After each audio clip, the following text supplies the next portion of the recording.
আসসালামু আলাইকুম, শুভ সকাল সবাইকে। তো সংসার মানেই দুষ্টু মিষ্টি খুনসুটি, ভালোবাসা, আবেগ, মান, অভিমান সবই থাকে।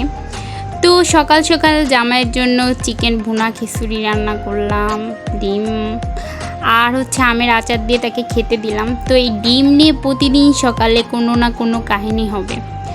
ডিম যদি বয়েল করি বলবে এটা পোস্ট করলে ভালো হতো, এবার ডিম পোস্ট করলে বলবে এটা কি সয়াবিন তেল না সরিষার তেল দিয়ে পোস্ট করছো, একটু ঘি দিয়ে পোস্ট করতে পারলা না। এরপর ঘি দিয়ে পোস্ট করলে বলবে কি যে এটা একটু ভাজি করতা, একটু ঝাল পেঁয়াজ দিয়ে ভাজি করে দিতা। আচ্ছা, একটা মানুষ কি 100% পারফেক্ট কখনো হয়? আমার তো মনে হয় না। তো আজকে থেকে চাইনিজ স্টাইলে ডিম বয়েল করে দিছি, পানিটা ফুটায়ে ওর চামচের ভিতরে ডিম ভেঙে দিয়ে সেইটা দিয়ে কোনো তেল ছাড়া বা ওয়াল ছাড়াই তাকে আমি আজকে করে দিছি। সে আজকে অনেক হ্যাপি এই ডিমটা খেয়ে।